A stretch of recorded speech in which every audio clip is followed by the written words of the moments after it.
Aralin 11. Unang utos. Huwag kang magkakaroon ng ibang Diyos. Nalaman natin sa nakaraang aralin na ang 10 utos ay nahahati sa 2 kategorya. Ang unang 3 utos ay tungkol sa pagmamahal sa Diyos at ang sumunod na 7 utos ay may kinalaman sa pagmamahal sa kapwa. Ang 10 utos ay ibinigay ng Diyos upang magkaroon tayo ng maayos at masayang buhay. Tanda ito ng kanyang pagmamahal sa atin. Ihanda na ang iyong sarili, tatalakayin natin ngayon ang unang utos. Sa ngalan ng Ama, ng Anak, at ng Espiritu Santo. Amen.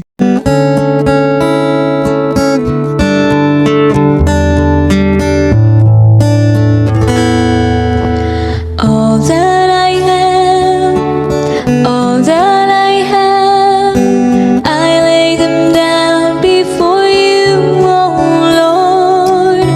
All my regrets and all my acclaims, the joy and the pain, I am making them yours. Lord, I offer my life to you, everything I've been through. Use it for your glory. Lord, I offer my days to you, lifting my praise to you as a blazing sacrifice. Lord, I offer you my life.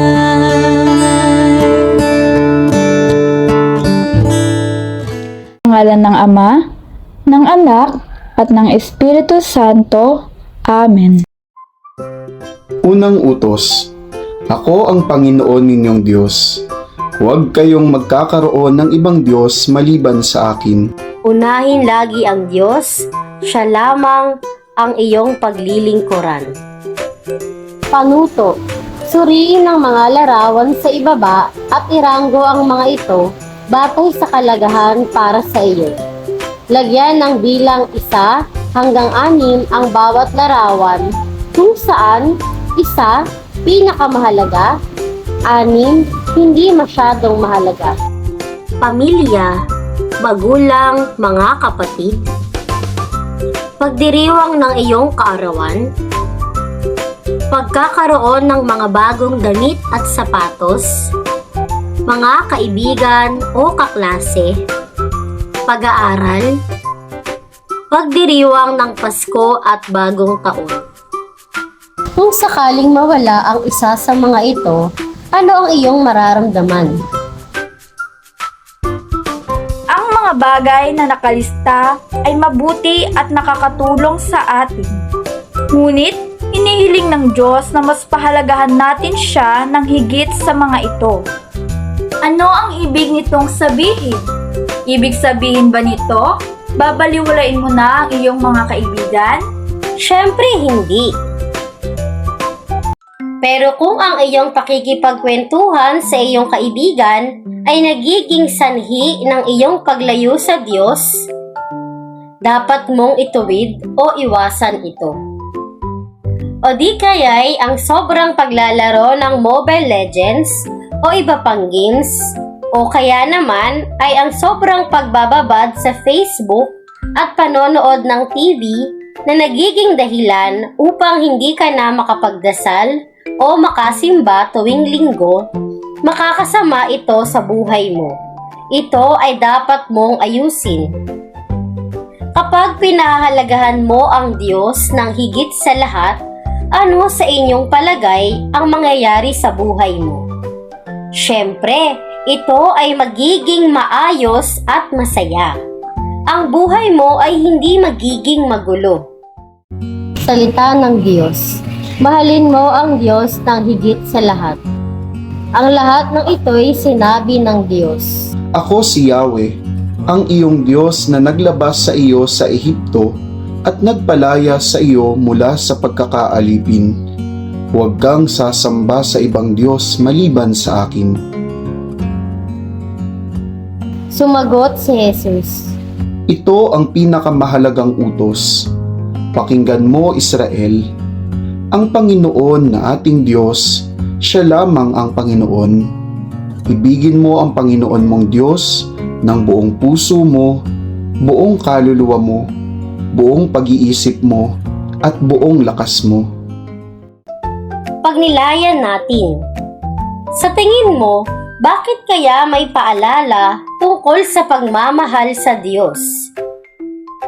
Mga kapatid, ang utos na ito ay ang una, hindi lamang sa kanyang kinalalagyan, kundi dahil ang kilalanin at ibigin ng iisa at tunay na Diyos ang siyang pinaka-importante. Ito ang pinakabatayan ng lahat ng iba pang utos at ng buong nating pamumuhay. Mayroon tayong kasabihan, ang hindi lumingon sa pinanggalingan ay hindi makakarating sa paroroonan. Walang kahihinatnan ang ating buhay kung hindi natin kikilalanin at tatanggapin ang Diyos na lumikha, nagbigay buhay at nagpalaya sa atin. Sa unang utos, sinasabi sa atin na iisa lamang ang ating Diyos. Siya lamang yun, wala nang iba. Kaya naman, siya lamang ang ating sasambahin at iibigin higit kanino at ano paman.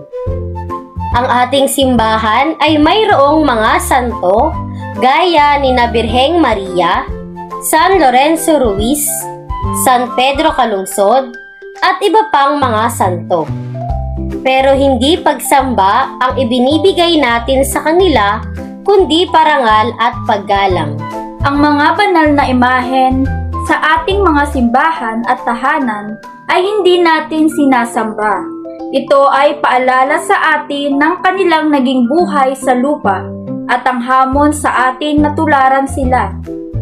Mga dapat gawin bilang pagsunod sa unang utos. Maglaan ng oras sa pagdarasal araw-araw. Magsimba tuwing linggo. Magbasa ng Biblia. Ibigin ng Diyos ng buong puso, buong kaluluwa, buong pag-iisip at buong lakas. Pagtitiwala sa Diyos ng higit sa kahit anong bagay o sinong tao. Mga paglabag sa unang utos. Paniniwala sa mga pamahiin at horoscope, pagpapahula at paniniwala sa kulam, pagpapagamot sa albularyo, paggamit ng mga agimat at pampaswerte, pagsunod sa mga feng shui, paglalaro ng Spirit of the Glass or coin, pagsamba sa mga Diyos-Diyosan. Bilang mga Katoliko, naniniwala tayo na ang mga sumusunod ay maituturing na paglabag sa unang utos dahil ito ay nakakabawas sa ating pagmamahal at pagtitiwala sa iisa at tunay na Diyos. Ang unang utos ay ibinigay sa atin ng Panginoon upang maging gabay sa atin kung papaano natin pakikitunguhan at mamahalin ng Diyos. Sa ngalan ng Ama, ng Anak, at ng Espiritu Santo. Amen. Mahal naming Panginoon, salamat po sa iyong pag-ibig. Salamat po sa pagbibigay mo sa amin ng 10 utos na aming gabay upang magkaroon ng maayos at masayang pamumuhay. Tulungan mo kami upang lagi ka naming mahalin at sambahin. Gabayan mo po kami upang maging tapat kami sa iyo. Amen. Sa ngalan ng Ama, ng Anak, at ng Espiritu Santo. Amen.